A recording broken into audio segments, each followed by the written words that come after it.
Os povos têm morado ao longo das margens do rio Nilo desde o princípio da história humana.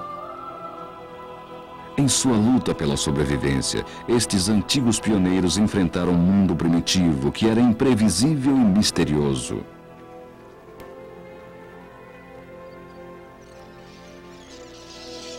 Percorrendo 6.400 quilômetros do coração da África até o Mediterrâneo, o rio Nilo definiu a vida e as crenças de diversas raças diferentes.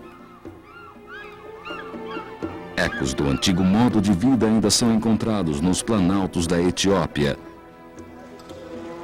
nos vastos pântanos do Sudão e nos campos do Egito.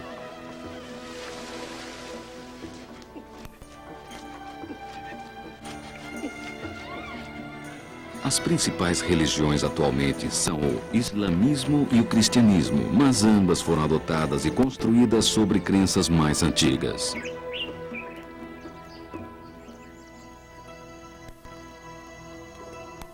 Foi aqui no Egito, há mais de 3.000 anos antes de Cristo, que o Nilo deu origem à primeira grande civilização do mundo.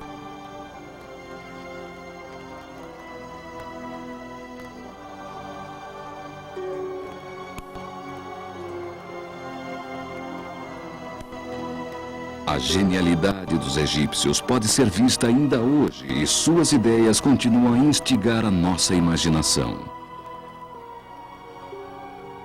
O Egito foi o berço do homem ocidental. Aqui ele semeou plantações pela primeira vez e transformou o Nilo em um jardim do Éden.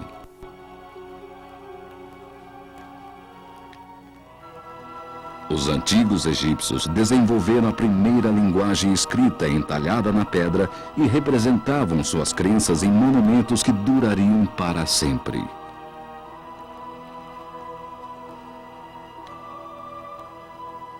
Acima de tudo, eles criaram uma religião na qual o homem e a natureza existiriam em harmonia por toda a eternidade. Em sua busca pelo domínio das forças da natureza, o homem fez da natureza o seu Deus.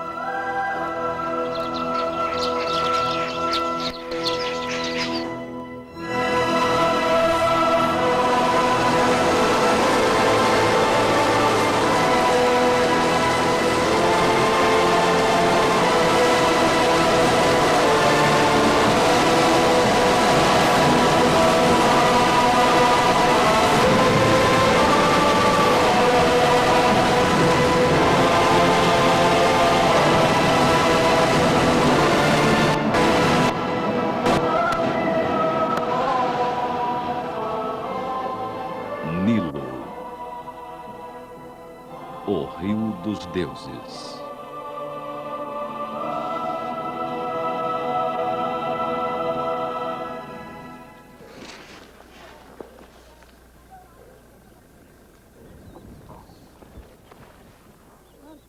Saindo das trevas da pré-história, a civilização egípcia surgiu de repente e aparentemente vinda do nada.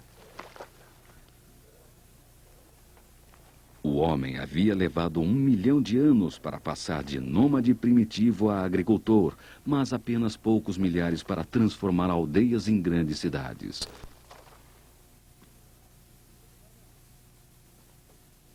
Os egípcios ainda constroem com adobe e moldam os tijolos com os mesmos instrumentos de madeira utilizados pelos antigos.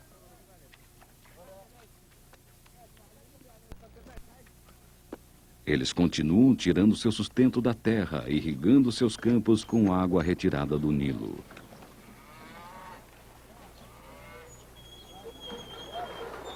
Há quase 5.000 anos, as grandes pirâmides começaram a ser erigidas acima das planícies alagadas.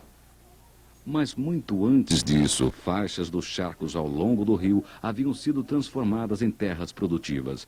A agricultura trouxe a prosperidade gerou a civilização egípcia. Estes povos foram os pioneiros da agricultura moderna. Eles colhiam as ervas nativas das margens do rio para depois semear os cereais que conhecemos hoje. Os antigos egípcios contribuíram para a construção de aldeias, muitas das quais existem até hoje. Praticamente todos os habitantes ainda hoje envolvem-se com a plantação, tanto as mulheres quanto os homens.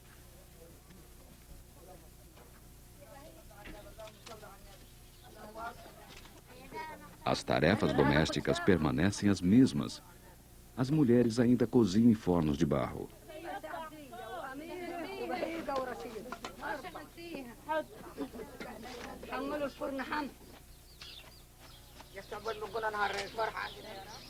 Até seus jogos datam das eras faraônicas.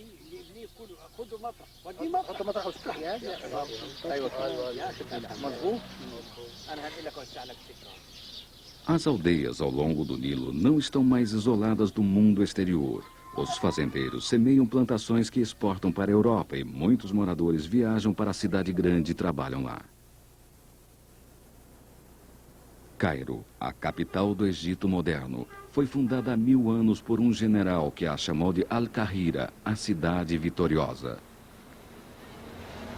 Sua localização sempre foi importante. As pirâmides foram construídas ali perto e o Cairo situa-se no ponto em que o rio Nilo alarga-se em seu delta. 15 milhões de pessoas vivem aqui na cidade africana de maior densidade demográfica. Mesmo assim, a maioria das pessoas continua emocionalmente ligada às tradições do campo.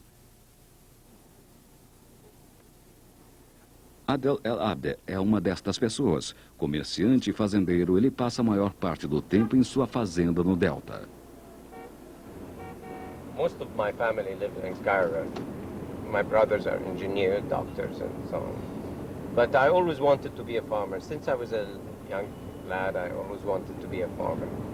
And I think I accomplished what I wanted.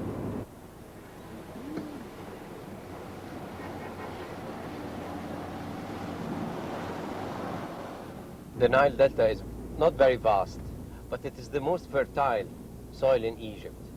In the past it was full of lakes, full of papyrus, and our ancestors and grandfathers reclaimed it and made it the most fertile piece of land, I think, on earth.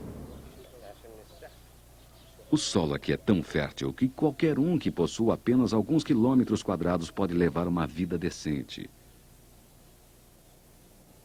A família de Adel possui 200 quilômetros quadrados e ele cuida da terra com seu capataz Mohammed. Suas famílias vêm trabalhando juntas desde que seus avós drenaram a terra e semearam as primeiras plantações.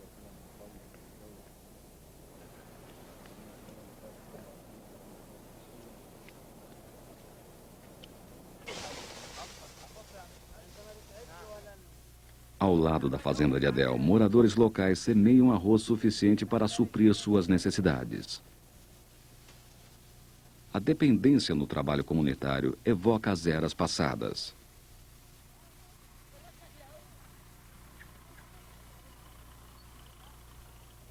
Foi a fartura de grãos que libertou o Egito da agricultura de subsistência e abriu o caminho para a civilização faraônica.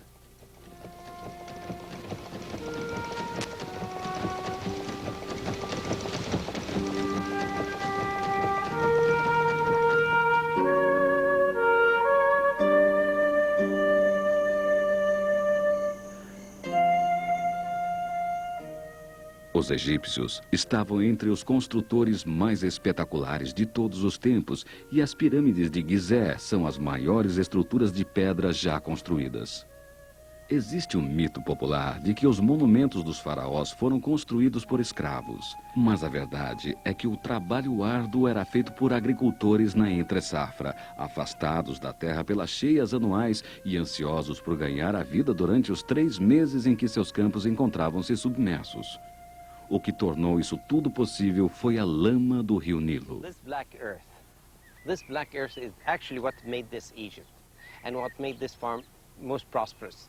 This black earth is the magic of Egypt. They say Egypt is the gift of the Nile. Look at the sediments here, full of iron, zinc, manganese, everything that any plant can need. It's a miracle. The Nile every year brings us a miracle. É um milagre que tem sua origem a 6.400 quilômetros daqui na nascente do rio mais longo do mundo. Na verdade, existem 2 Nilos. O Nilo Azul nasce nos planaltos da Etiópia e o Nilo Branco acima do Lago Vitória, na África Central.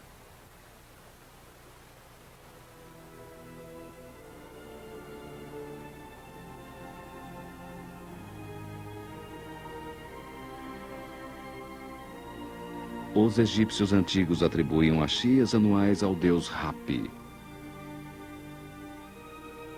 Salve, ó Hapi, nascido da terra, gerado para nutrir o Egito, que inunda os campos criados por Ra para nutrir toda a vida.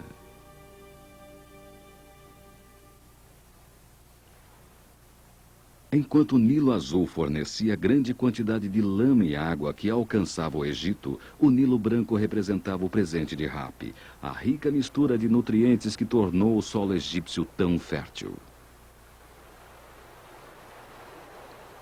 No coração da África tropical, o Vale do Nilo continua exatamente como deve ter sido no Antigo Egito, no tempo dos primeiros faraós.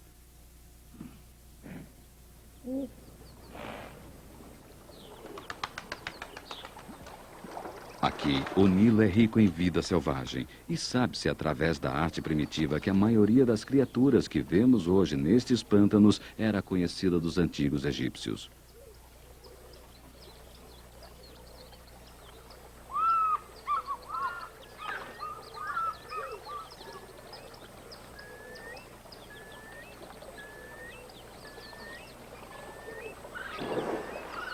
A combinação de mudanças climáticas e caça predatória afugentou muitos animais para fora do Egito há milhares de anos. Uma das primeiras vítimas foi o elefante. Em algum momento durante as primeiras dinastias, há quase 5.000 anos, o elefante, a girafa e o rinoceronte desapareceram do Egito.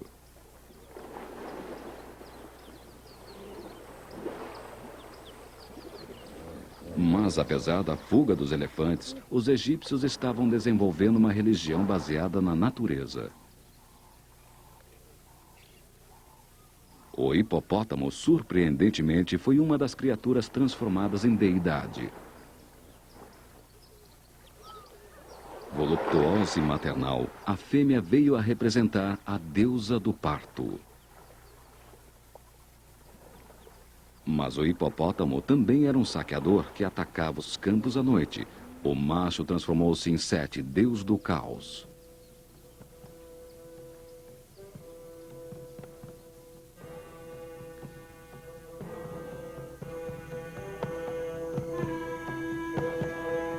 O clima no Antigo Egito era muito mais úmido do que hoje em dia. Longe do Nilo, a savana abrigava grandes felinos e extensas manadas.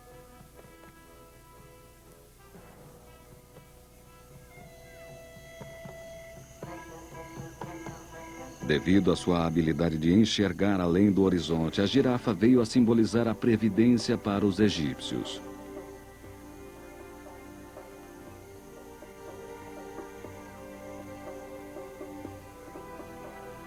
Tentando enfrentar e entender um mundo repleto de animais que tanto ajudavam quanto atacavam a raça humana, os antigos desenvolveram uma mitologia e religião que buscava o sentido nisto tudo.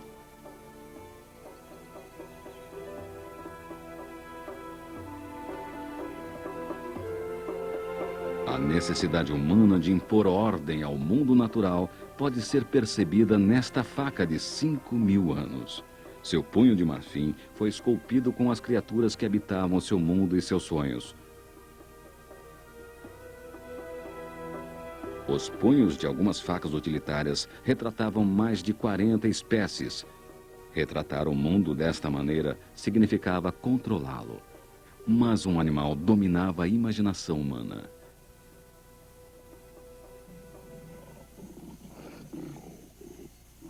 Para os antigos egípcios, o leão era o rei, e o rei era um leão.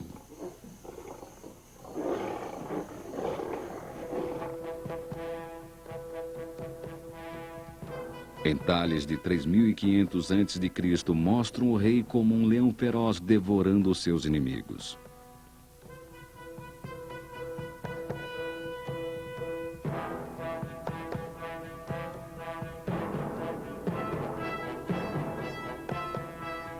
Laços, armadilhas, arco e flecha e lanças faziam parte de um arsenal cada vez mais sofisticado. Não que isso tornasse o mundo livre de perigos. O búfalo africano provavelmente matou tantas pessoas quanto os grandes felinos. Como resultado, o búfalo tornou-se um símbolo do poder agressivo e aberto.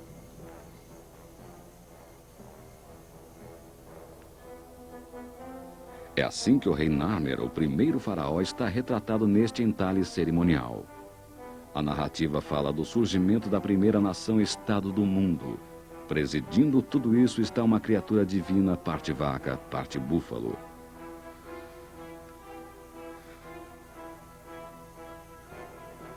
Narmer, rei do Alto Egito, é um búfalo derrubando as muralhas de uma cidade rebelde do delta e esmagando os inimigos sob suas patas. Este é um dos documentos mais importantes da história do Egito. Ele declara a monarquia como forma de governo e, através do uso de símbolos animais e hieróglifos, estabelece um código de expressão que duraria por 3.500 anos. Horus, o deus falcão, outro símbolo para o rei, regia as plantações de papiro do delta capturado.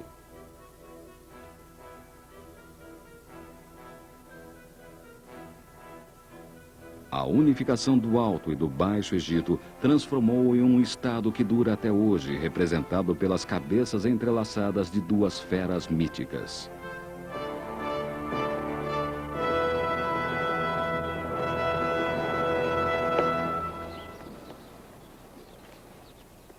O desenvolvimento do Egito, de alguns grupos de pastores nômades até um reino estabelecido, foi um resultado direto do clima e da geografia. Era uma terra de perpétua luz do sol e solo rico, e os egípcios faziam o máximo para transformá-la em um paraíso terrestre.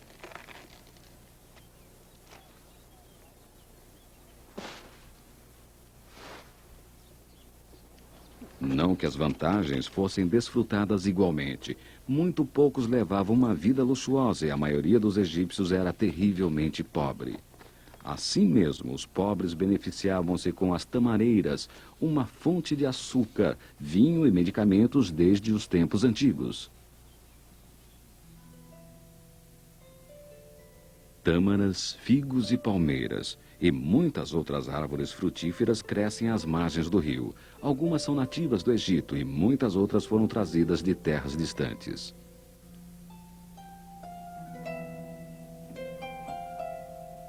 O Nilo fornecia alimento em quantidade. Os peixes eram abundantes e os charcos fervilhavam com patos e gansos.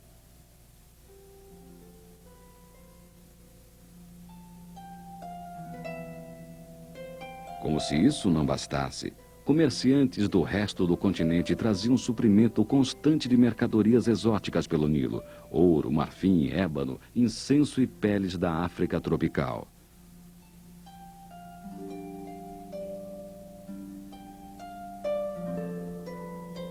Era uma terra de abundância. Sua prosperidade seria tão natural quanto as doces tâmaras das árvores. Às vezes, parece que nada mudou. The links between the present Egyptian farmer and the pharaonic Egyptian farmer are still very, very strong. For example, the Nokta is still the decisive day for picking, harvesting, ripening the fruits, etc., which was a pharaohic calendar. And the Nokta is actually the first arrival of the flood water to Egypt. And up till now, the Egyptian farmer considered that date a sacred day. Era a Ibe sagrada que anunciava a cheia vivificante. Forçadas rio abaixo pelo avanço das águas, elas chegavam no ápice do verão. Os fazendeiros consideravam estas aves como aliadas. Elas comiam os insetos que devastavam suas plantações. Elas também alimentavam-se dos ovos expostos de crocodilos. Com seu bico mergulhado na terra, como o pincel de um escriba na tinta negra, a Ibis veio a simbolizar a sabedoria. E a sabedoria, para a maior parte dos antigos egípcios, significava uma previsão confiável no retorno das águas.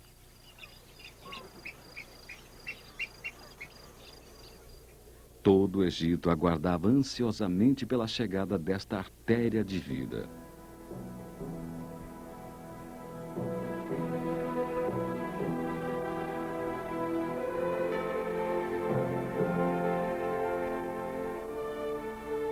A 3.000 quilômetros do delta do Nilo, os planaltos da Etiópia.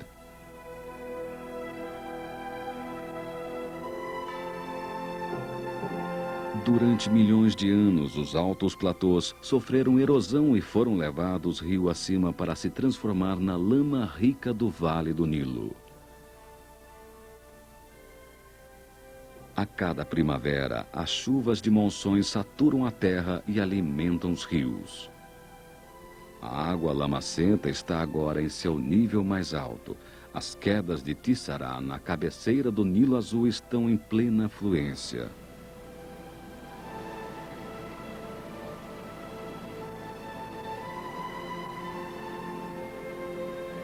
Quatro quintos da água que flui para o Egito vem daqui.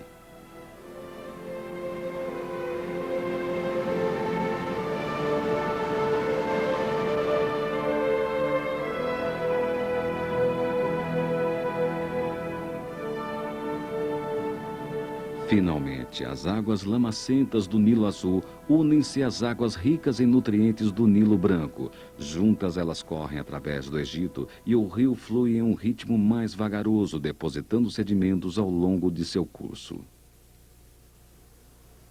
Hoje o rio é controlado por uma série de diques e a maior parte da lama sedimenta-se antes de entrar no Egito, tornando as águas azuis. Até 100 anos atrás, as águas das cheias inundavam o vale inteiro, impelindo a vida selvagem e as pessoas para terrenos mais altos. Todos os anos, o deus Rape assegurava a fartura, cobrindo inteiramente as planícies alagadas, despertando-as mais uma vez para a vida.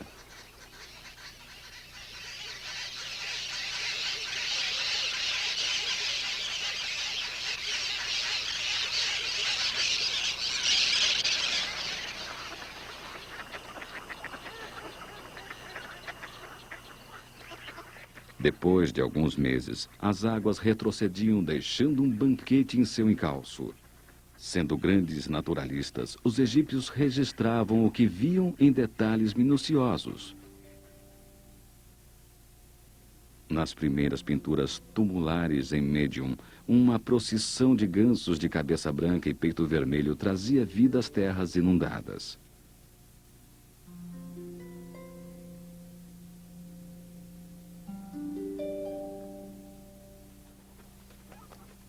Mas nenhuma criatura estava mais bem equipada para desfrutar dos pântanos do que a sagrada Ibis. Seu bico longo e curvo escavava profundamente a lama, apanhando as presas mais difíceis. Sua inteligência era venerada através de Thoth, o deus da sabedoria.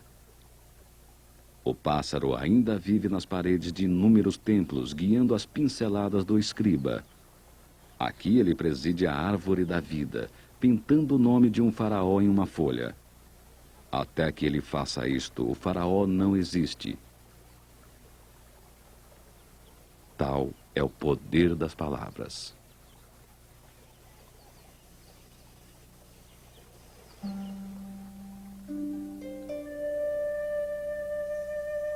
O mais surpreendente na arte egípcia é a atenção quase científica aos detalhes. A polpa exibindo sua crista.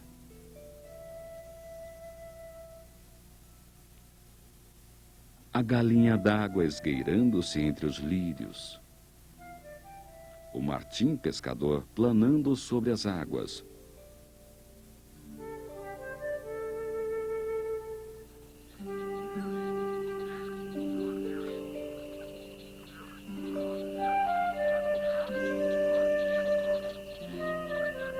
Longe de ser estilizada e abstrata, a arte egípcia é geralmente inspirada por momentos fugazes da natureza.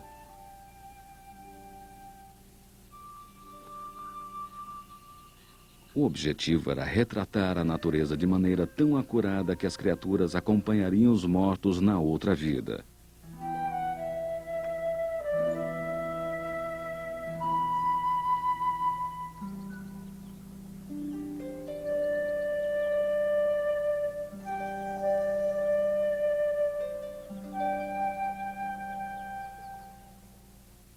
Em nenhum lugar as cheias eram mais ansiosamente aguardadas do que em Assuã. Aqui foi o primeiro lugar em que os egípcios mediram a cheia anual do rio usando um aparelho chamado nilômetro. Em um ano ideal, a cheia atingia 8 metros acima do seu nível no inverno. 1 metro a mais e as águas destruiriam as aldeias. 1 metro a menos e as pessoas passariam fome. Até a construção de diques, esta escala em árabe moderno era utilizada para medir as cheias. Junto com ela, uma escala muito mais antiga da época faraônica.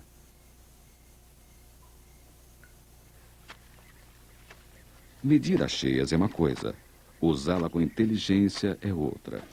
Os primeiros canais de irrigação foram construídos antes dos faraós, mas a invenção de Shaduf revolucionou a agricultura.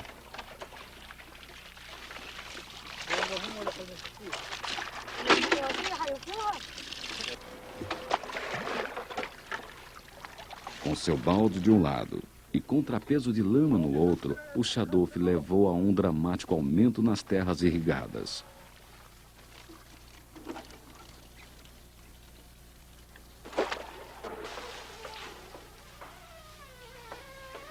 Por volta de 300 a.C., invasores gregos introduziram a saquia, uma roda d'água com tração animal capaz de gerar um fluxo contínuo. O melhor manejo da água significava que mais e mais terras podiam ser trabalhadas com o arado.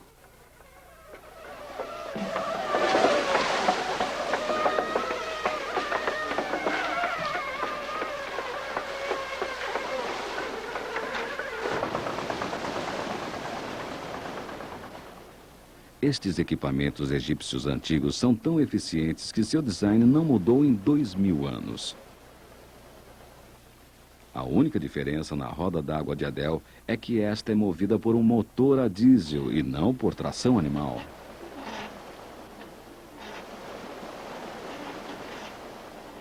It was introduced to Egypt 2,000 years ago by the Romans and is still an incredible piece of equipment for irrigation. It gets the water from low levels. It upraises it up to any level you want. Uma vez a cada 12 anos, a roda d'água de Adel precisa ser substituída. É quase idêntica à roda romana original.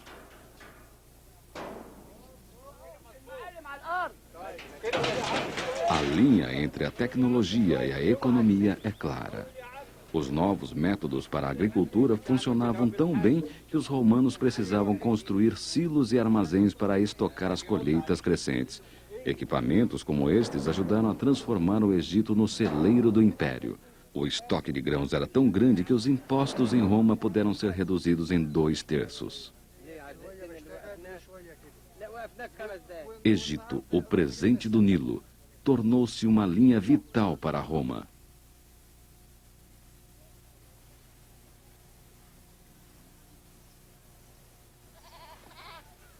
Os egípcios construíram sua civilização a partir da riqueza gerada pelos grãos. Além da cevada, eles semeavam diversos outros cereais que utilizavam para fazer pães e cerveja.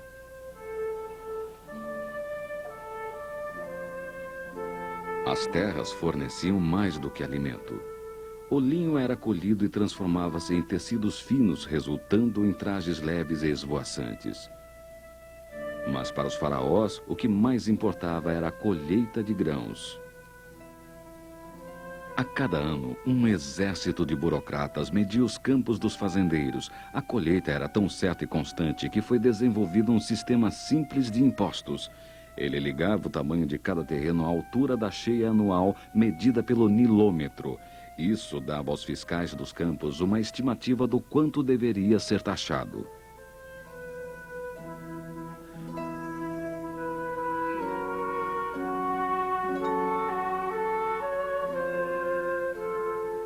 Os fazendeiros também pagavam impostos pelo gado. Modelos esculpidos de uma tumba aristocrática retratam a contagem do gado em uma grande propriedade. Os fazendeiros desfilavam seus rebanhos diante dos olhos atentos do inspetor de impostos.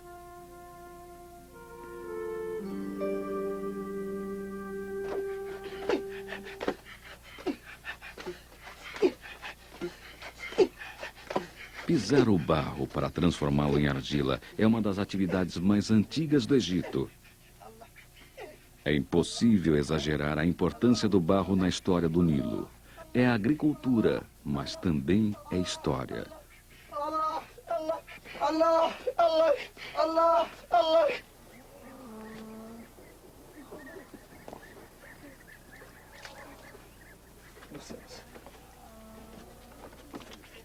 Desde há muito tempo, cerca de 5.000 anos antes de Cristo, o barro era transformado em potes que serviam para o transporte e armazenamento de grãos, óleo e vinho.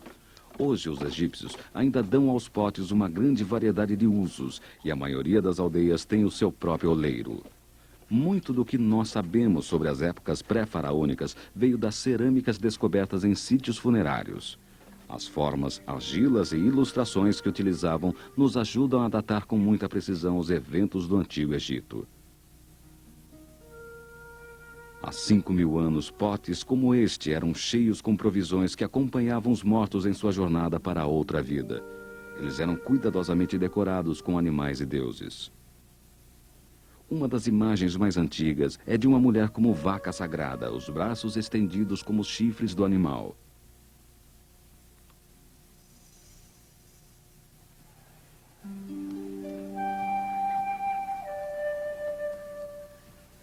O gado do Alto Nilo lembra claramente aquele associado com a vaca sagrada.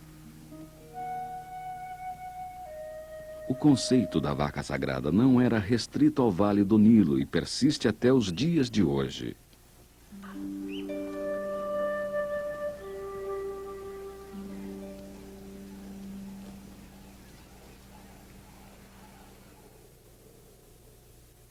A meio caminho entre os planaltos da Etiópia e o Lago Vitória, um vasto pântano de papiro margeia o Nilo Branco. Mercadores árabes o chamaram de Sud, o obstáculo.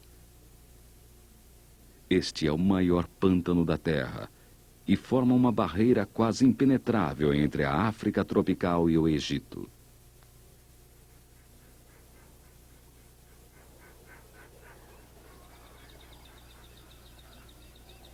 O Sud é o berço dos Nuer, um povo cujas vidas são inteiramente dedicadas ao gado.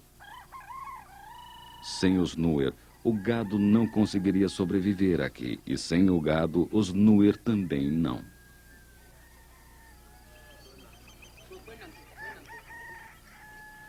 A rotina de Anouk raramente se altera e todos os dias, ao amanhecer, ela acende as fogueiras de esterco do gado.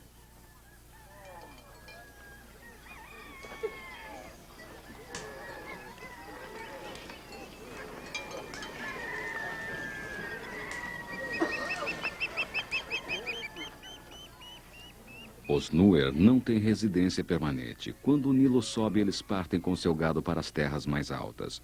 Quando a água retrocede, eles voltam ao coração do pântano. Suas vidas, como a dos antigos egípcios, variam ao sabor do ritmo do Nilo.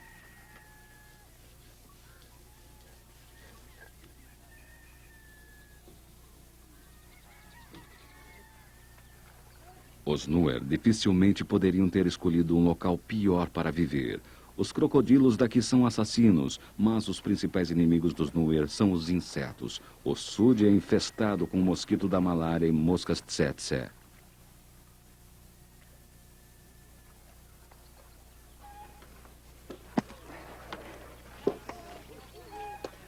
Os insetos definem as tarefas matinais das mulheres Nuer.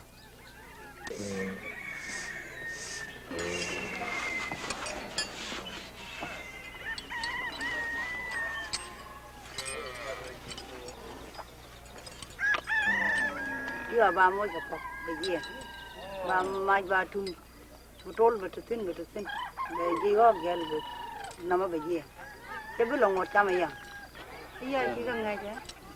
Otak loin dien ben agak loin thar. Buola. Workian ya kalun yok dien ba bal dien ba kan ba tong ba gaya.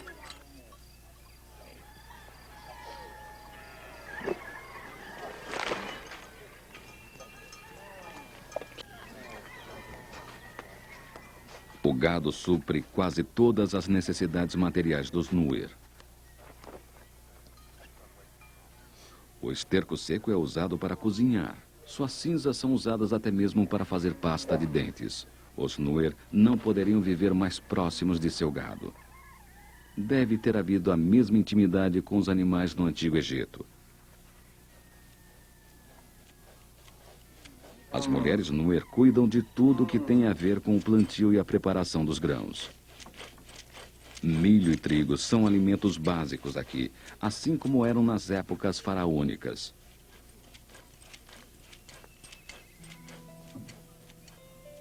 Este tem sido um trabalho feminino desde tempos imemoriais e continua um trabalho tão duro hoje quanto era antes.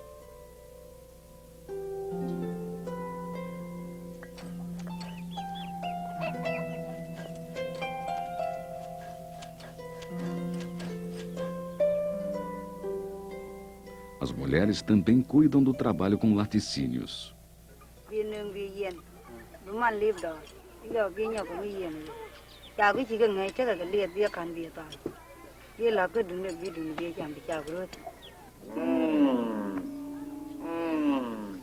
Desde a mais tenra idade, ensina-se às garotas como ordenhar.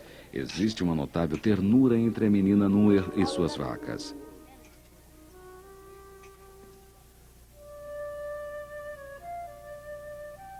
Nada mudou.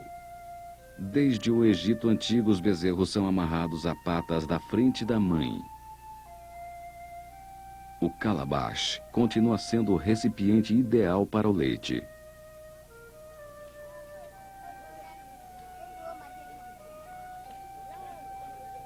Para este povo amante do gado, as vacas possuem sentimentos reais. Eles até mesmo reconhecem a tristeza que uma vaca sente ao ter que doar parte do leite que a natureza destinou ao seu bezerro.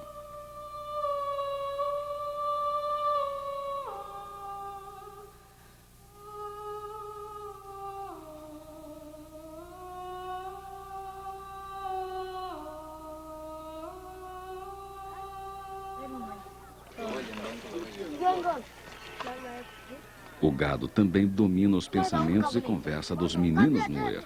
Quando atingirem a idade adulta, as vacas significarão para eles a moeda que comprará uma noiva. Na sociedade Nuer, o status do gado é pré-ordenado por Deus, como o ancião da tribo conta ao seu povo.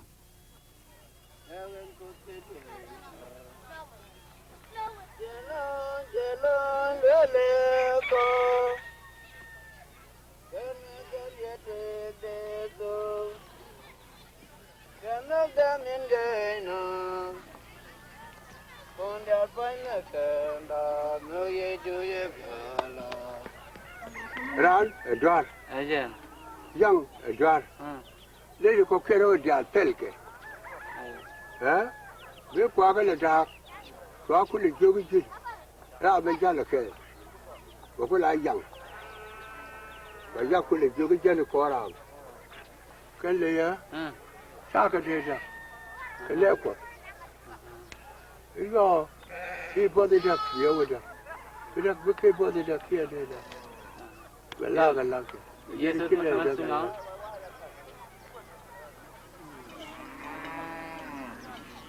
No fim da manhã, os meninos Nuer acompanham as vacas para o pasto. Eles passarão o dia inteiro com elas, vigiando, conversando com elas, tratando-as como iguais. Em ocasiões sagradas, diz o ancião, é inteiramente adequado oferecer um sacrifício. As vacas são sacrificadas em casamentos e quando um rapaz vai para a selva em uma viagem de iniciação. O sacrifício de uma vaca jamais é encarado levianamente. Os Nuer sempre explicam a Deus por que estão matando um animal e eles cuidadosamente contam a cada animal o motivo pelo qual ele deverá ser sacrificado.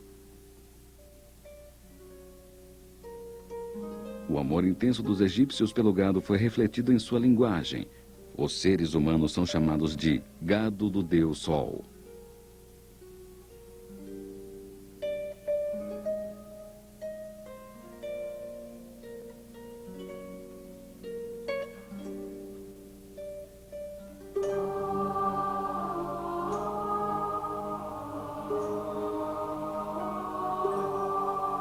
A deusa com cabeça de vaca, Hathor, era a mãe simbólica do faraó.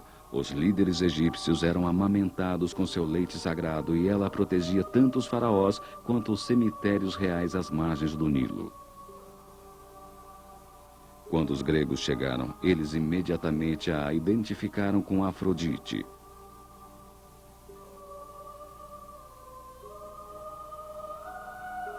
Mais tarde, entre os romanos, ela tornou-se Vênus e templos continuaram a ser construídos em sua homenagem. Os egípcios frequentemente faziam oferendas para Hathor e a adoravam sob muitas formas.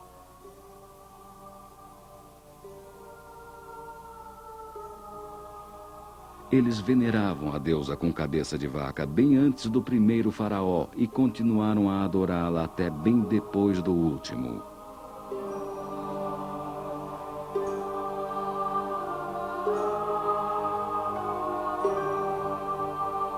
عندك يا محمد جوه هناك يبقى هات بالة تبن ودخلها هناك.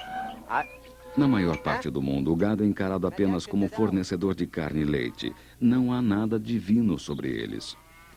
Os egípcios, entretanto, ainda são um povo intensamente religioso. Hathor não é mais uma influência, mas o Nilo continua a reger sua vida espiritual. The Greek historian Herodotus, 2,500 years ago, said the Egyptians are most religious of all people. And it's because of the Nile that every year we have to wait whether it's going to be flood. If it's high, it's a catastrophe. It's low, it's another catastrophe. By nature, we are religious and we have to be close to God and improve ourselves and our souls. Na antiga cidade do Cairo, existe uma mesquita em quase todas as esquinas. Durante os últimos 1000 anos, o Cairo tem sido um grande centro de cultura e doutrina islâmica.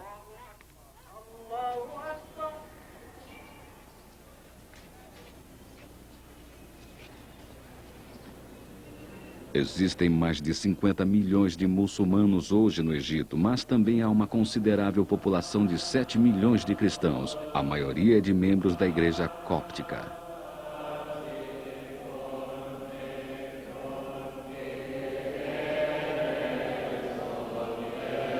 Antes da conquista islâmica no século VII, a maior parte dos egípcios era de cristãos coptos.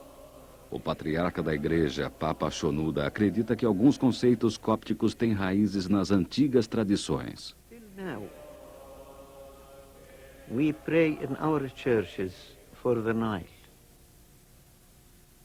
that God may raise its water to its measure, not to be more, not to be less, because we cannot separate ourselves from the nature of the universe in which we are living.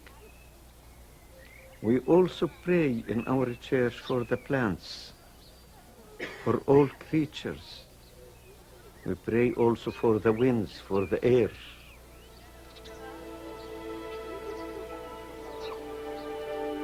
Os antigos egípcios acreditavam em um universo habitado por homens e deuses. Cobertos pelo corpo arqueado da deusa do céu, Nut, eles estavam protegidos das forças do além e do caos.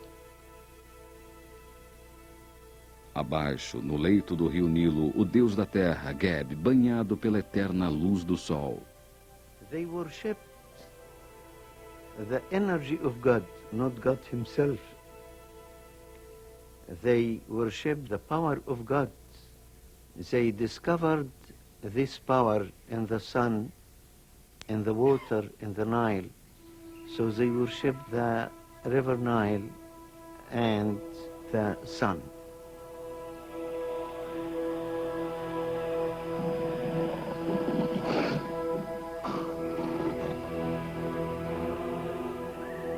O sol era a deidade suprema, a fonte da vida para os deuses e homens. Cada amanhecer era uma reprise do momento original da criação, quando todos reverenciavam ao sol enquanto ele viajava pelos céus.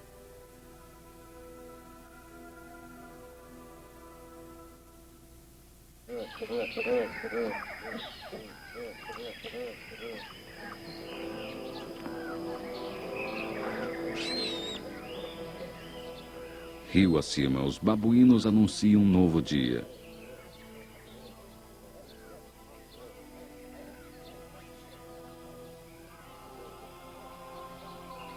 Os antigos egípcios talvez tenham notado que a hierarquia do bando de babuínos refletia sua própria sociedade, com o macho dominante assumindo o papel de faraó e fêmea seleta gerando os herdeiros reais.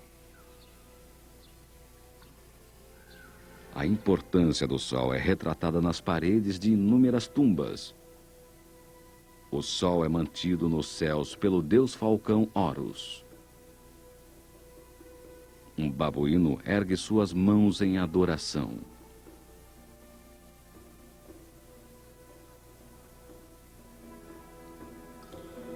O leão é a principal criatura solar, frequentemente retratado como protetor do sol.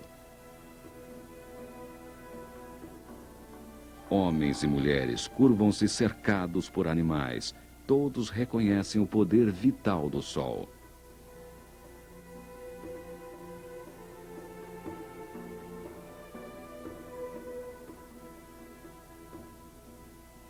Nos templos, os babuínos montam guarda em sua honra.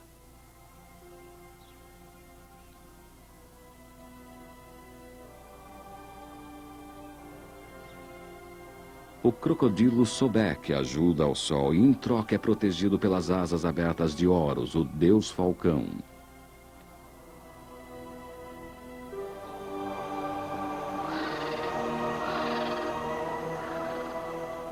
Ao amanhecer, os abutres abrem suas asas para absorver o calor do sol e prepararem-se para o voo.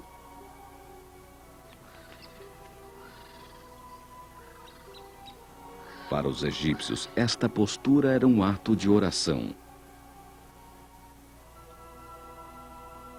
Toda a vida no vale acontece sob as asas protetoras de uma deusa, Nekhbet.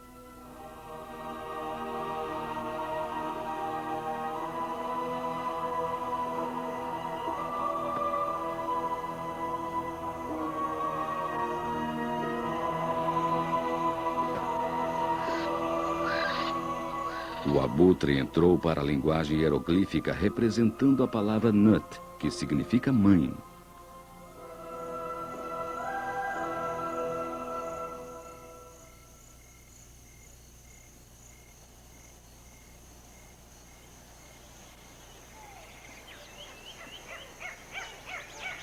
Os crocodilos já foram encontrados ao longo de toda a extensão do Nilo. Com mais de 6 metros de comprimento, eles eram assassinos traiçoeiros.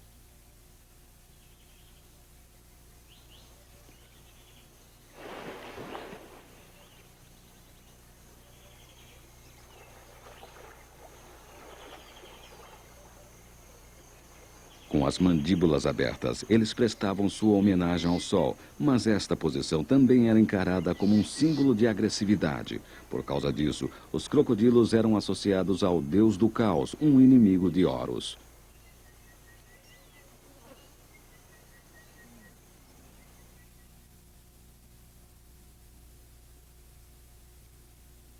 Os crocodilos também eram tidos em alta conta como protetores do faraó.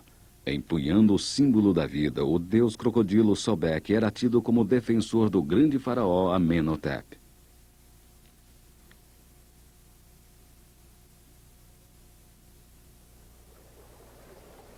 As imagens da natureza também inspiravam todos os aspectos da arquitetura dos templos. Pilares gêmeos representam as altas colinas que circundam o vale do Nilo. O rio entre estas colinas estilizadas simboliza a maneira de adentrar o mundo espiritual e interior.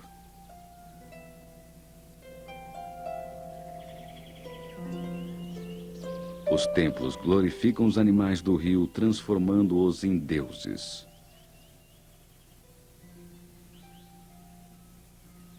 Mas a natureza era imitada assim como idolatrada. Estas colunas do templo sugerem um feixe de caules de papiro.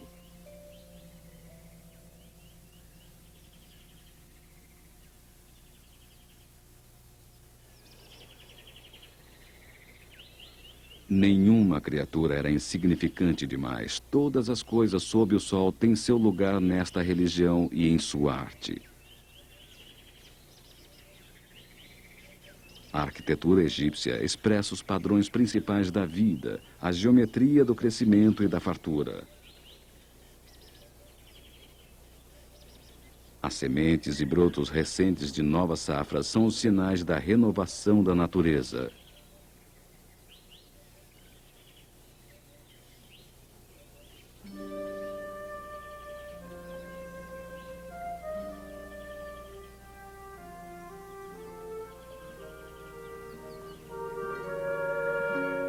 Governando toda a vida no rio estava Osíris, o deus da fertilidade.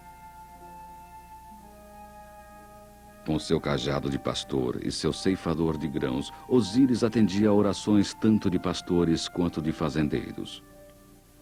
Vós sois o Nilo, disse o faraó Ramsés em seu hino a Osíris. Deuses e homens vivem da vossa dádiva. Osíris era o senhor da vida.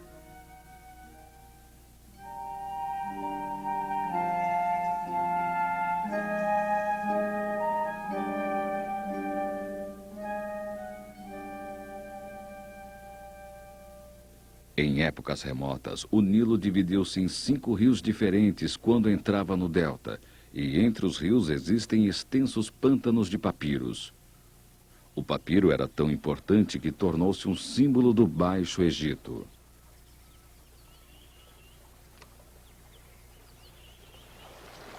Aqui, perto da nascente do Nilo Azul, a tarefa de colher papiro é enfrentada com perigo.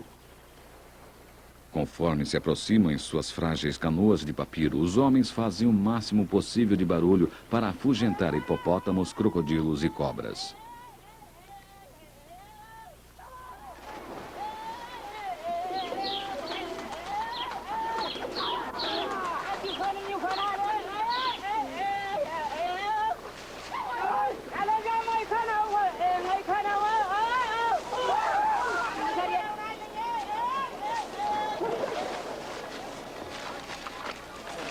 O papiro é uma planta de charcos que cresce até uma altura de 4,5 metros.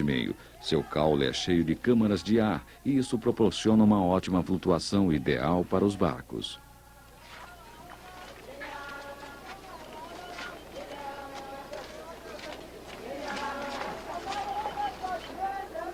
No Antigo Egito, o papiro era muito mais do que um meio de transporte. Era o veículo para a transmissão de linguagem e de ideias.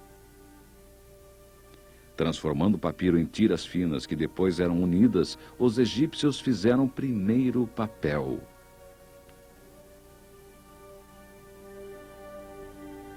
Os perigos do rio eram frequentemente registrados com humor sarcástico. Os egípcios fizeram as primeiras histórias em quadrinhos e os rolos podiam ter até 30 metros de comprimento.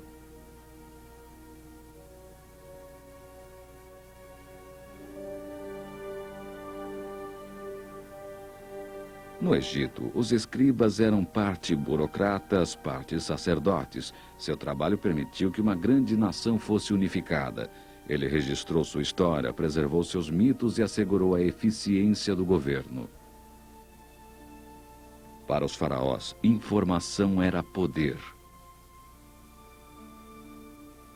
O que dava o poder aos escribas era a linguagem dos hieróglifos. O texto hieroglífico tirava muitas de suas imagens da natureza.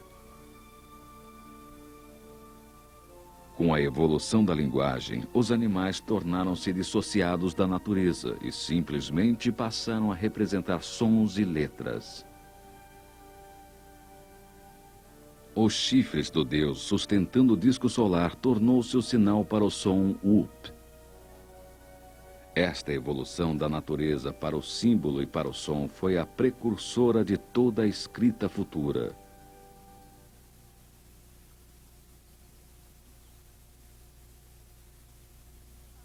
O Nilo ainda abriga uma vasta gama de raças e culturas. Ninguém vive mais próximo do rio que os Nuer. Quando as águas da cheia anual retrocedem, os Nuer retornam com seu gado para as margens do rio. Depois que os estragos da cheia são consertados, as mulheres têm grande orgulho de cuidar de suas cabanas.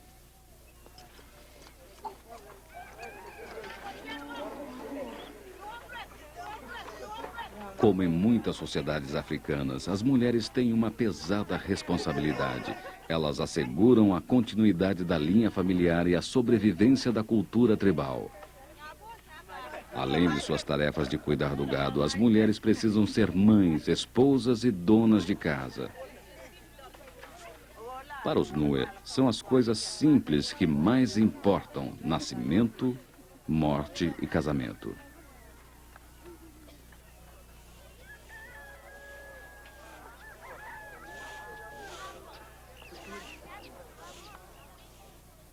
Anouk tem 4 filhas.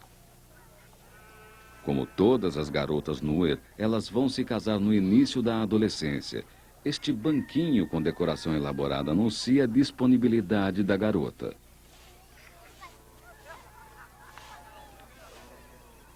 O motivo decorativo mais comum é um padrão ondulado que lembra o fluxo do rio. Não é surpreendente ser exatamente esta maneira que os antigos egípcios retratavam o Nilo. Também é similar ao hieróglifo que significa água.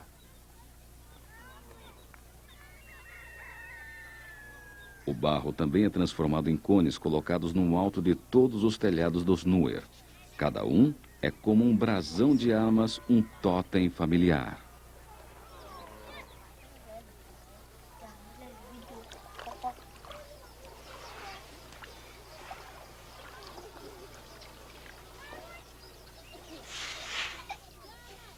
Na vida adulta, estes meninos vão construir cidades verdadeiras, consertando a cada ano os estragos feitos pela cheia.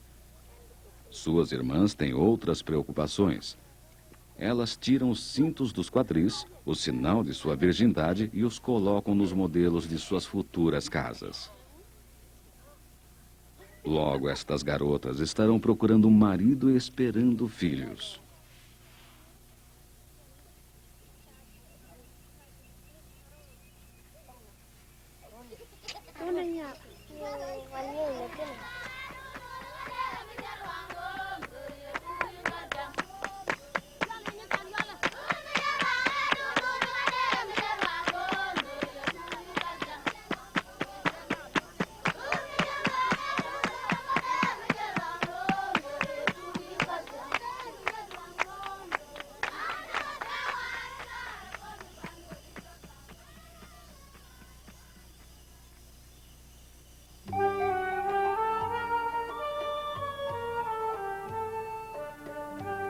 As mulheres do Egito Antigo eram famosas por sua beleza e a maior parte dos poemas falava sobre sedução.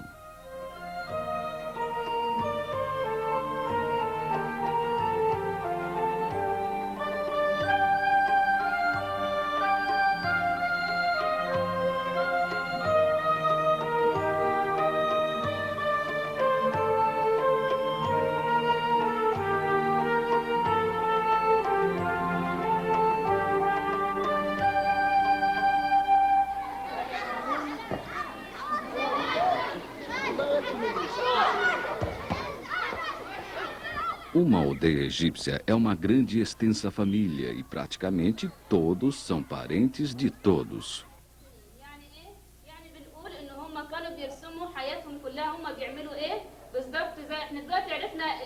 As crianças podem não saber que emprego terão quando crescerem, mas muitas já sabem com quem se casarão. Como no Antigo Egito, a maioria das garotas casa-se muito cedo.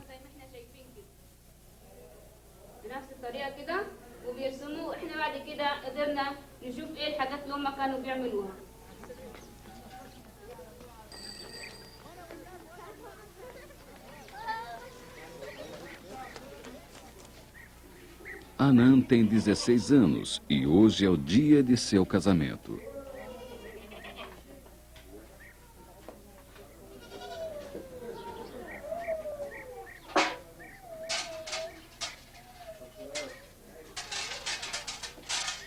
Esta é a última vez em que ela cumpre as tarefas domésticas na casa dos pais. Apesar de não estar exatamente apreensiva, ela sabe que sua vida vai ser muito diferente. كل حاجة في كل حاجة؟ بعد الجواز كل حاجة هتتغير. ليه؟ اه غير ما طبعا واحدة لما تكون ست غير بعد الجواز غير ما بتبقى وهي بنت طبعا. هنا بروح واجي يعني ما انت شايف قاعدة في البيت هنا بروح واطلع براحتي. اما هناك انا طالعة الحتة الفلانية قال لي لا خلاص. استأذني. طبعا امال ايه؟ استأذني.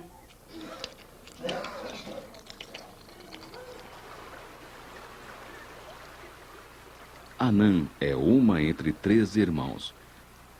Para a mãe dela, Caire, a vida tem sido uma luta contínua para alimentar e vestir a família. É uma história comum nas aldeias ao longo do Nilo e ela tem uma esperança, que a filha tenha mais sorte do que ela teve. أتمنى لها كل خير وأتمنى لها كل سعادة تسعد مع جوزها وتخلف منه ذرية صالحة وكويسة ويطلعوا مؤدبين ما تبقى زيي عشان خاطر أنا خلفت كتير وتعبت وشقيت عليهم لما ربيتهم من هي كده 2 هتعرف تغسل لهم وتلبسهم وتوديهم المدارس من أنا تعبت معاهم.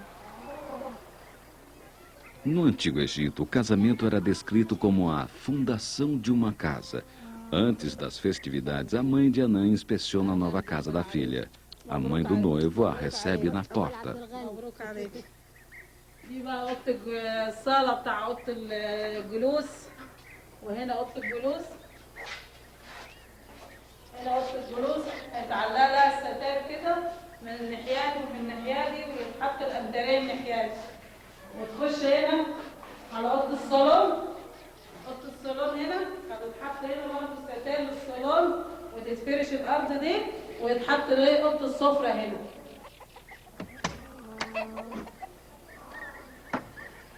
هنا بقى الارض بتاعتنا واخده المواشي دي بتاعتنا والجوز جاموسات دول بتوعنا والركايب دي بتاعتنا والحته دي كلها تبعنا. Para os egípcios antigos, casamento monogâmico fazia parte da ordem divina.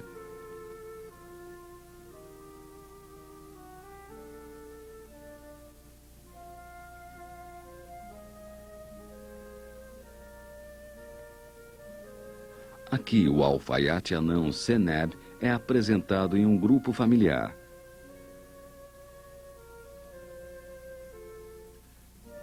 Seus filhos são mostrados com os dedos nos lábios, o sinal tradicional de infância.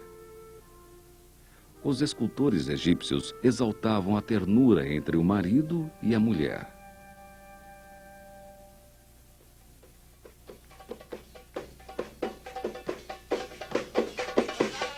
Até o dia do casamento, Anã e sua mãe terão gasto o dinheiro do dote. O irmão mais velho de Anã, Kahiri, precisa agora assegurar à família do noivo que o dinheiro do dote foi bem empregado. O futuro marido de Anã, Ahmed, assiste enquanto Kahiri assina um documento listando todos os novos bens do jovem casal.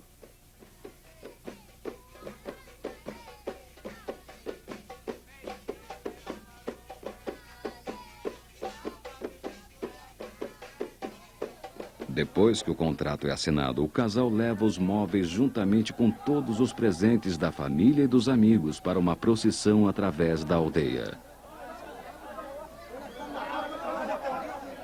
Eventos cotidianos como este denotam a visão dos antigos egípcios sobre a outra vida.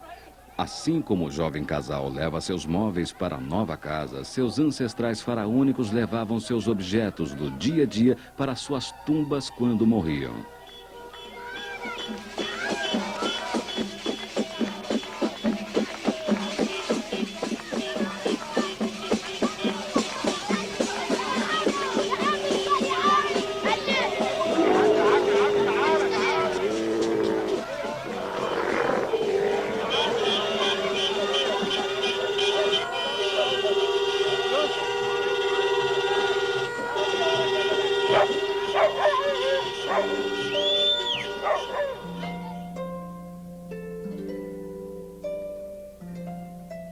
Os egípcios sempre idealizaram a beleza feminina.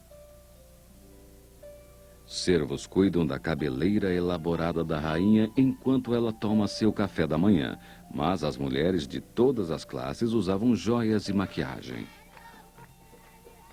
Entre os costumes mais antigos está a pintura das mãos com rena. E em um casamento, esta é uma cerimônia especial.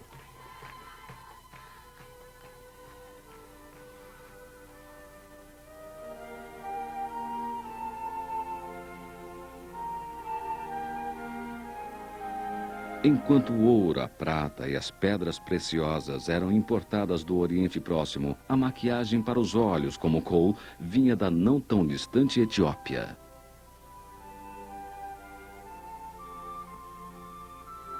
Love your wife ardently. Feed her and clothe her. Fragrant unguents are good for her body. Make her happy all her days, for she is like the field that brings benefit to its owner.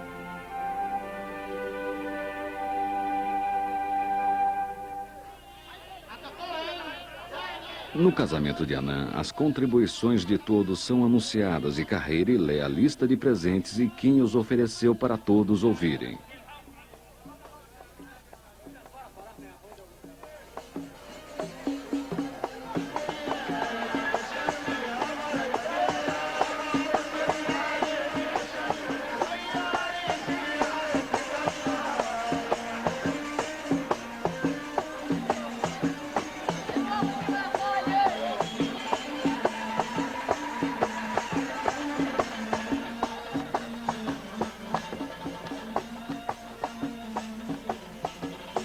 Para os antigos egípcios, o casamento era literalmente para sempre. Assim como os amigos desejavam a eles vida longa e próspera na terra, eles também esperavam e acreditavam que a felicidade conjugal continuaria na outra vida.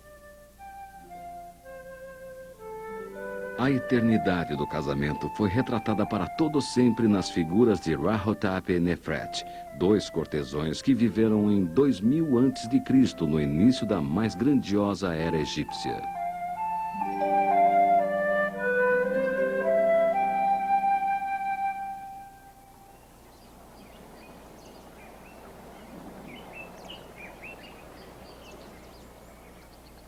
Quando os romanos invadiram o Egito no ano 30 a.C., o mundo faraônico começava a desmoronar. Duas estátuas gigantescas, o Colosso de Menon, é tudo o que restou do que fora um grande templo. Durante os 1000 anos antes de Cristo, os egípcios sofreram muitas invasões. Apesar de seu sistema de credos permanecer intacto, os invasores vieram para explorar o país, bem como para maravilhar-se com sua cultura. O templo atrás do Colosso foi destruído por um terremoto. Agora os recém-chegados deixam sua própria marca. O imperador romano entalhou seu nome na pedra e eventuais vandalismos continuam a acontecer desde então. Os romanos conquistaram o Egito porque queriam suas colheitas. Mas o Egito também era a porta de entrada para a África, uma terra fervilhando com animais selvagens. Nos anfiteatros de toda a Europa, um grande número de animais foi sacrificado apenas para a diversão das massas. 5.000 animais selvagens foram mortos no dia da abertura do Coliseu em Roma. Durante a regência de Nero, a guarda pretoriana trucidou 400 ursos e 300 leões em um único dia. Cristãos e criminosos eram jogados aos felinos selvagens. Escravos eram forçados a matar escravos. Os animais eram capturados muito além das fronteiras do império. Os egípcios haviam divinizado a natureza. Os romanos a aprisionavam. Nenhuma criatura estava a salvo.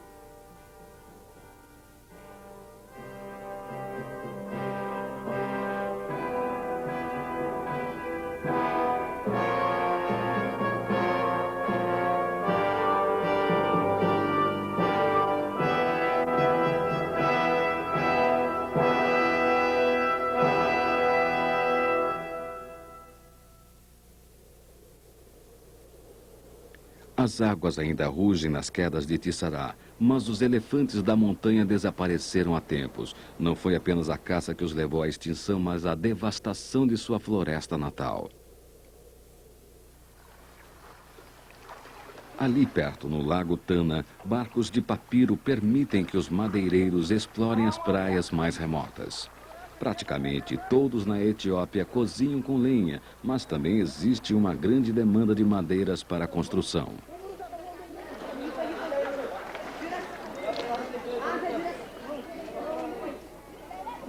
Hoje existem 50 milhões de etíopes, 3 vezes mais que em 1950, e a grande maioria vive da terra. A cada ano, partes maiores da floresta são abatidas para suprir suas necessidades e quase 90% da floresta original já desapareceu.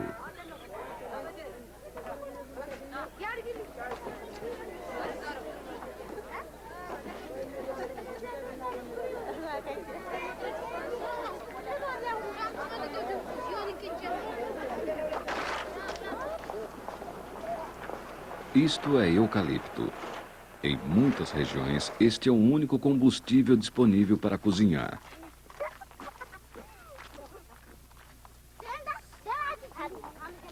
O eucalipto é uma árvore de crescimento rápido que foi plantada para substituir a floresta nativa.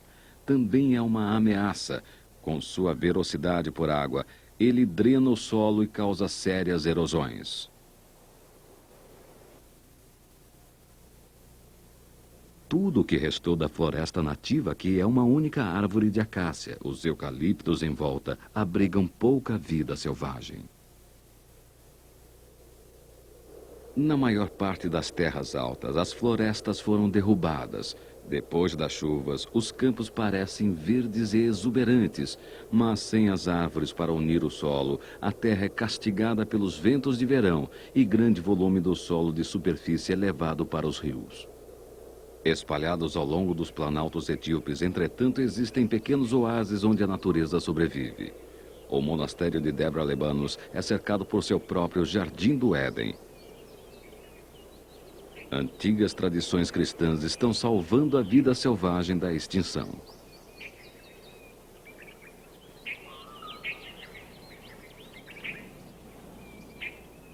O babuíno costumava ser comum em toda a Etiópia.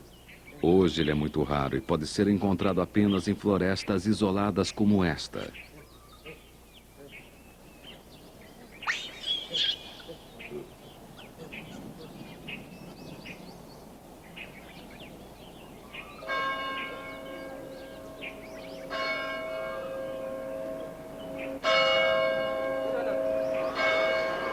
A peregrinação é tão importante hoje quanto era na Idade Média, e nos dias de festival, os fazendeiros rumam para os monastérios.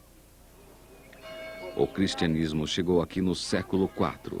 Desde então, o Planalto Etíope tem sido predominantemente cristão, e as tradições que vemos hoje são aquelas da antiga igreja.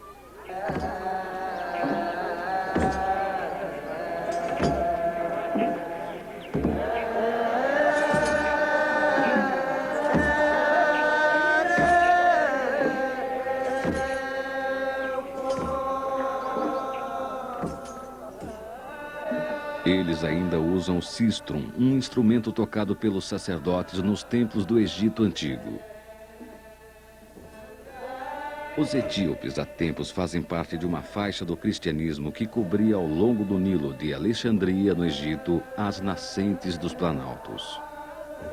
As igrejas do Egito e da Etiópia são ligadas por crenças em comum e séculos de isolamento do cristianismo moderno da Europa.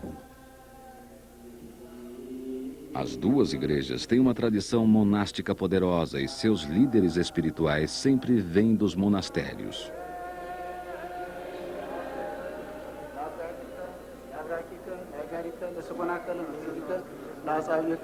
O líder atual da igreja, Paulo V, encabeça uma longa linha de patriarcas etíopes. The spiritual life in Ethiopia as a whole is very strong.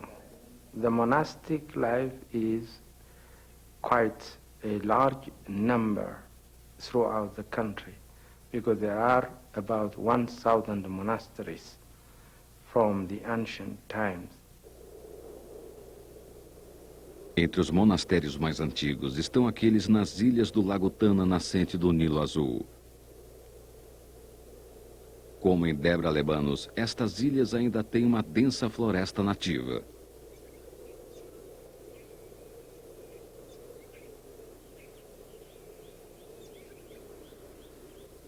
Os retiros monásticos sempre foram reservas naturais. Os monastérios da Etiópia, como seus semelhantes europeus, são grandes centros de aprendizado do cristianismo. Em épocas de crise, os monges mantinham vivas todas as ideias que significavam civilização, não apenas religião, mas também história e literatura. Esta Bíblia em pergaminho apresenta iluminuras com as histórias que sustentam a fé. Ela poderia ter sido produzida por monges no século VIII. A história da paixão e morte de Jesus Cristo.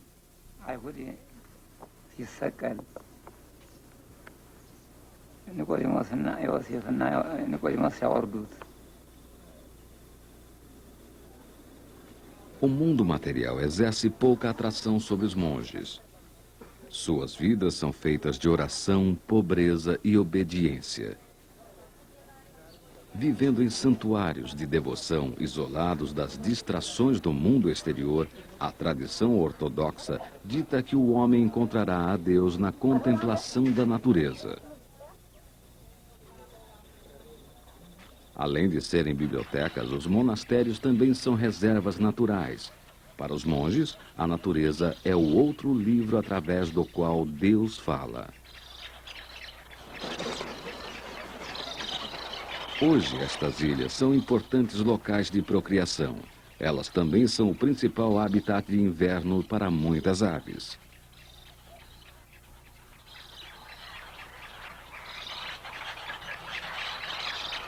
O respeito pelos pássaros é compartilhado por todos os etíopes dos Planaltos. As tradições religiosas arraigadas derivam das leis do Velho Testamento, que proíbem que se comam as ibis, garças, cegonhas e outros pássaros aquáticos.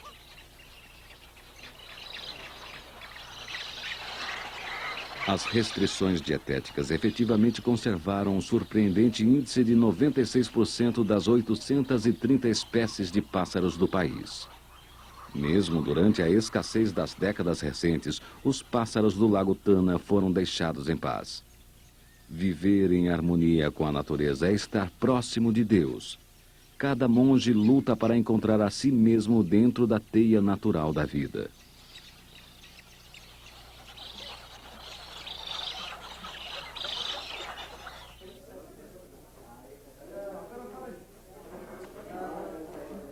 Estes homens vivem segundo as regras estabelecidas no Egito durante o século IV, as mesmas regras que governavam a vida monástica na Europa medieval. Os próprios monges fazem tudo o que é necessário para manter o monastério. Esse modo de vida simples permite que eles se concentrem em sua devoção a Deus.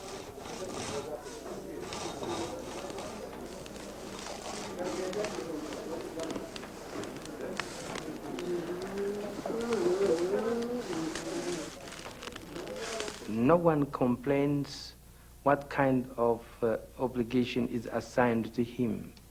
This is just an absolute submission of all members.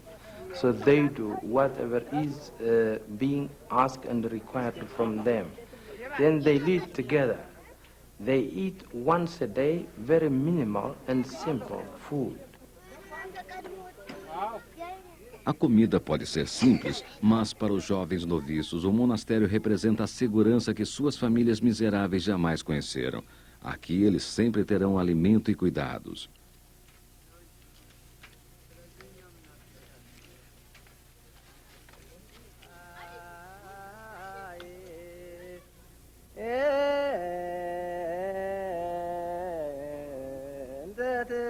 Em Debra Lebanos, a vida de orações comunitárias e contemplação continua noite adentro. Estes antigos hinos e salmos vêm ecoando imutáveis através dos séculos.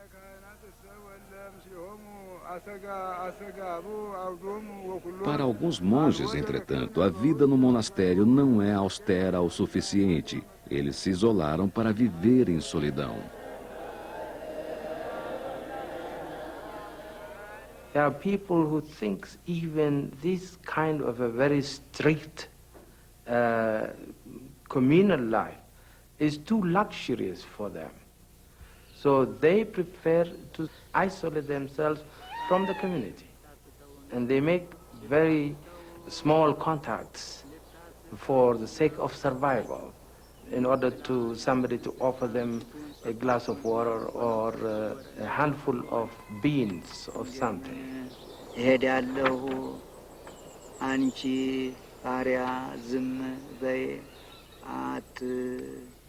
Padre Atello veio ainda criança para Debra Lebanos. Ele vive em uma caverna acima do monastério há 30 anos. Ele evita até o contato com o noviço que traz a ele suas parcas refeições.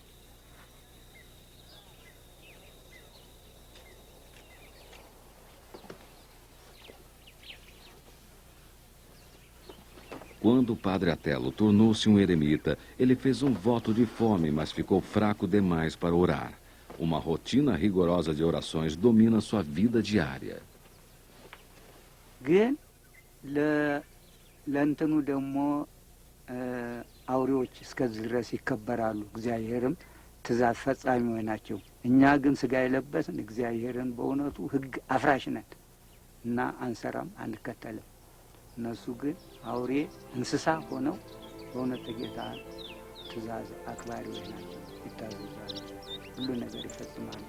አዎ አጸድ ስላሉኝ አጸድ ማለት ወይራ፣ ጽድ እነዚህ ለቤተ ክርስቲያን ልብስ ማለት ነው። እኛ አሁን ሰውነታችንን በልብስ ጸጋ ማለት ነው እንጀምር።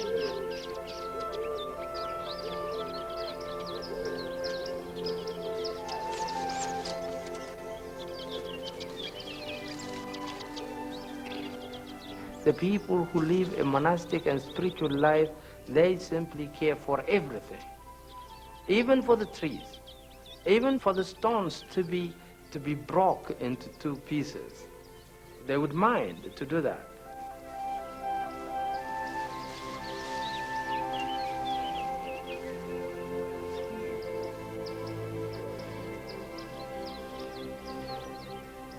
Os monges são herdeiros de uma longa tradição de cuidados com a natureza. Na África, ela teve início bem antes dos faraós. Na Europa, com São Francisco de Assis.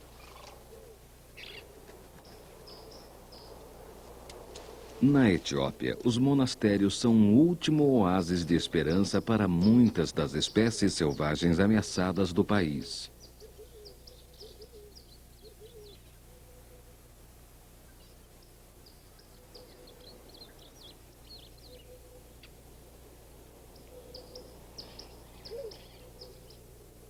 Bem ao norte do Lago Tana, localiza-se a cidade de Gandor, antiga capital da Etiópia.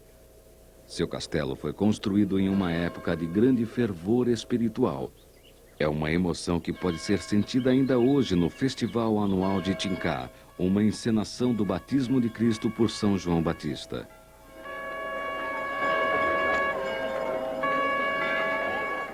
O festival celebra a santidade da água e começa com um desfile da Arca da Aliança.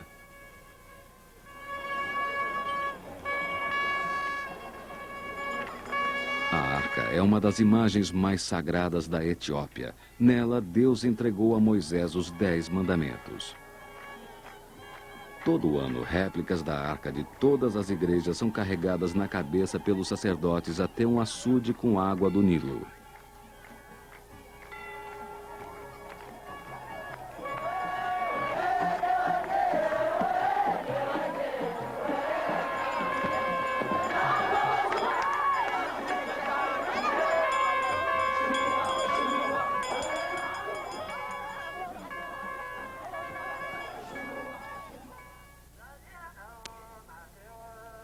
Assim como Cristo foi batizado no Rio Jordão, as pessoas em Gandour são rebatizadas todos os anos com as águas da nascente do Nilo.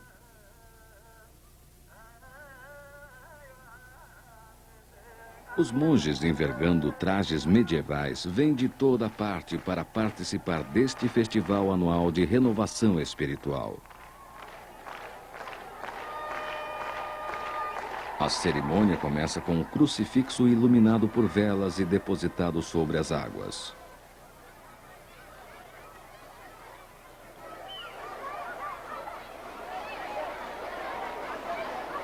Ao contrário do batismo original, são os inocentes, as crianças, que batizam os adultos borrifando a água benta sobre eles.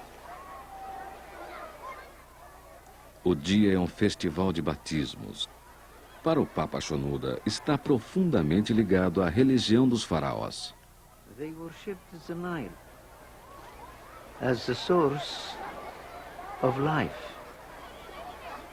We know quite well in the Bible that water is a source of life. And our Lord Jesus Christ spoke about the living water, giving life to others.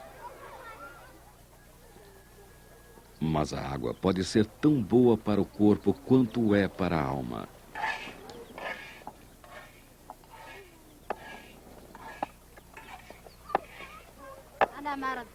Perto da nascente do Nilo, famílias inteiras se reúnem para celebrar a poderosa presença e a energia do rio. Aqui, elas oram pelos doentes, pelos sofredores e enfermos. É uma ocasião festiva. Eles assam pães, bebem café e oram.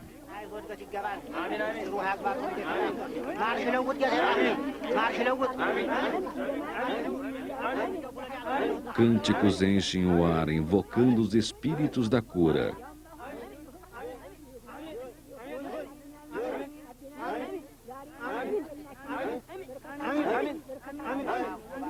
São feitas oferendas aos deuses do Nilo. É uma invocação poderosa, combinando fogo e água e sangue.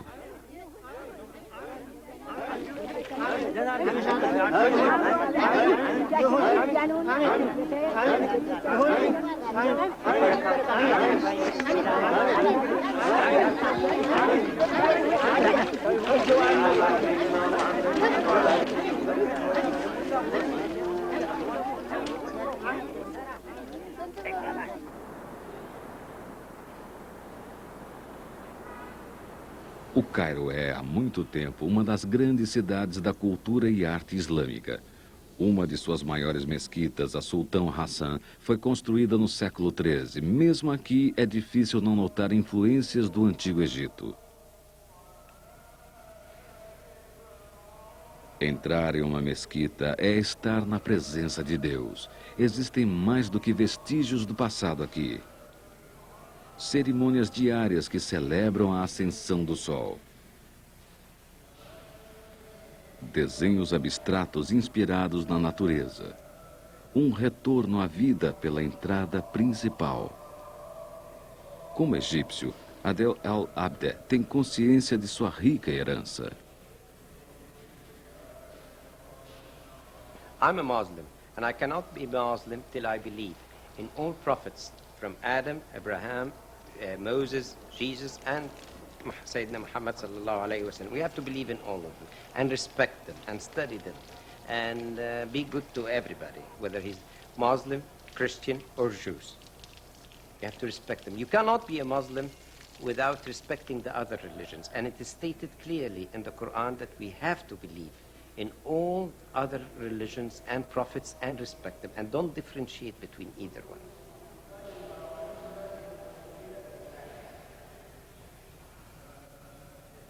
O islamismo e o cristianismo seguem caminhos paralelos neste grande rio do tempo que é o Nilo. Mas todas as religiões sempre oraram pela vida eterna e acreditaram que a maneira que você vive esta vida determinará a sua posição na próxima. É um conceito que chega até nós com pequenas modificações desde o tempo dos faraós.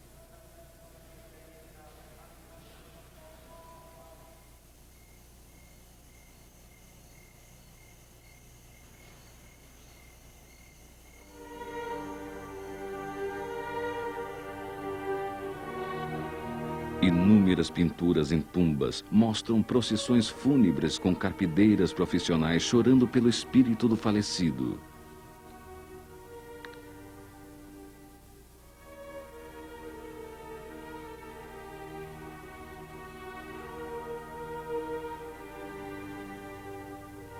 As tumbas eram cheias com tudo que o morto poderia precisar na outra vida.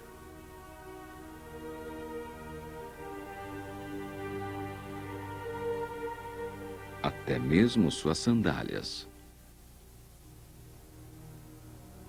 Um grande número de animais sagrados mumificados também eram colocados nas tumbas.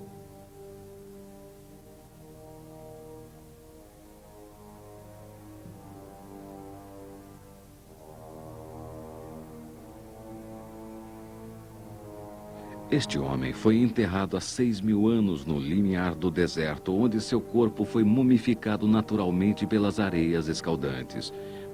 Mesmo naquele tempo, as pessoas eram enterradas voltadas para o poente, abastecidas com alimentos e imagens para outra vida.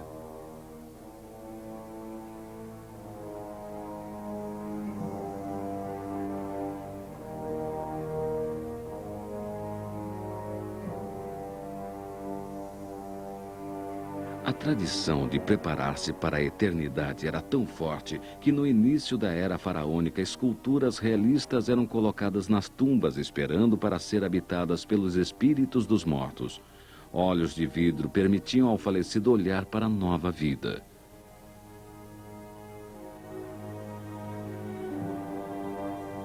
Tumbas monumentais asseguravam não apenas a outra vida do faraó, mas também, através de sua permanência, o espírito de todo o seu povo. Para os egípcios, o fato mais terrível do mundo era a ideia do esquecimento, caso falhasse nos testes que garantiam a entrada para o outro mundo.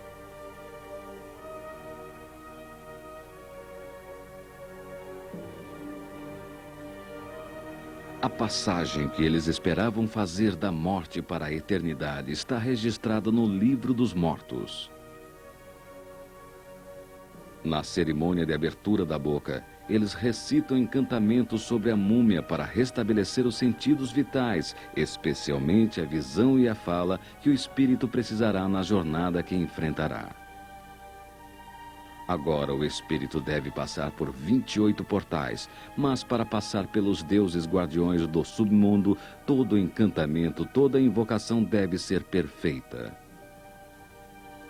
Aqui, o escriba real, Ani, parte para a jornada acompanhado por sua esposa Tutu.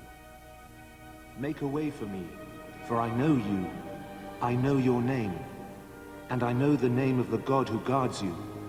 Mistress of the Sky is her name. Depois de satisfazer a cada deus guardião, ele passa para o próximo portal e a jornada continua. Ele é guiado pelo deus chacal Anubis para a Casa das Duas Verdades, onde enfrentará o maior dos testes, onde seu espírito deverá ser enviado para o inferno do esquecimento ou adentrar o paraíso. Parado diante de um júri de deuses, ele declara a cada um deles a sua inocência. I have not robbed, nor done violence to any man. I have not caused pain. I have not made suffering for anyone. O blood eater who came forth from the shambles, I have not killed a sacred bull. I have not trapped birds in the preserves of the gods. I have not caught the fish of their marshland. I have not diverted water at its season. I have not built a dam on flowing waters. I have not fouled the waters. Como confirmação de que o morto está dizendo a verdade, seu coração é comparado com uma pena na balança da justiça.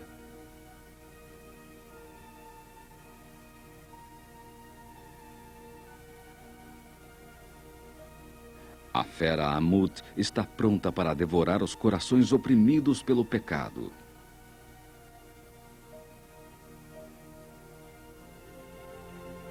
Thoth, O Deus da sabedoria declara que o falecido é verdadeiro com as palavras. Ele é então levado para encontrar-se com Osíris, o deus do submundo que o conduz ao paraíso.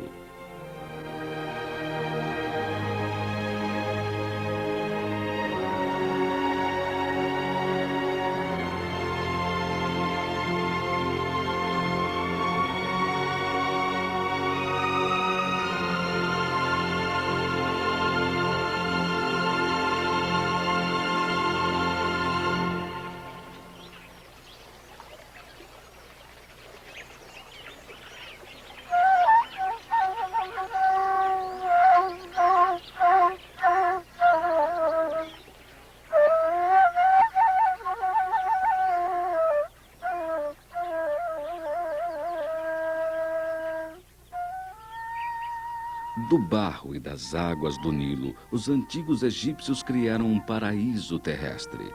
Em sua imaginação, ele não poderia ser superado e procuravam levar a melhor parte com eles para a outra vida.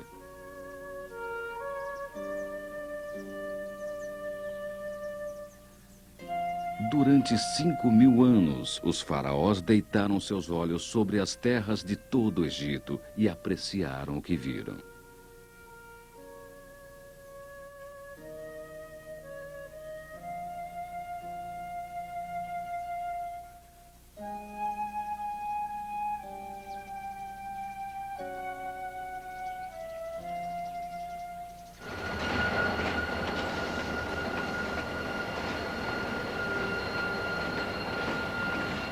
Claramente, a paisagem mudou. A era industrial chegou, mas ainda convive lado a lado com o passado agrícola.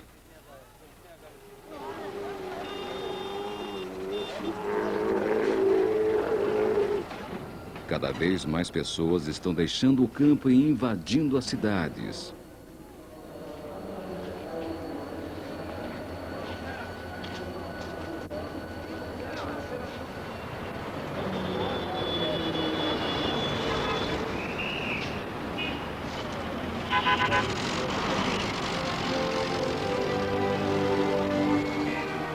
No mundo moderno, homens e mulheres vivem afastados da natureza, afastados do mundo que deu forma às crenças do Antigo Egito.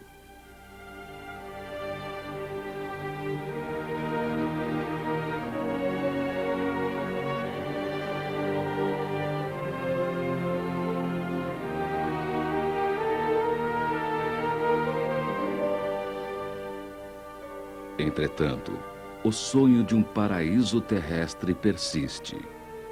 Todas as sociedades, todas as religiões ao longo das eras aspiram ao retorno para o Jardim do Éden. É um lugar que vive em nossa imaginação e ainda pode ser encontrado ao longo das águas do rio Nilo. Nosso fim está em nosso princípio, disse uma vez o poeta Eliot. E o fim de toda a nossa exploração será a chegada ao lugar de onde partimos, para enxergar o local pela primeira vez.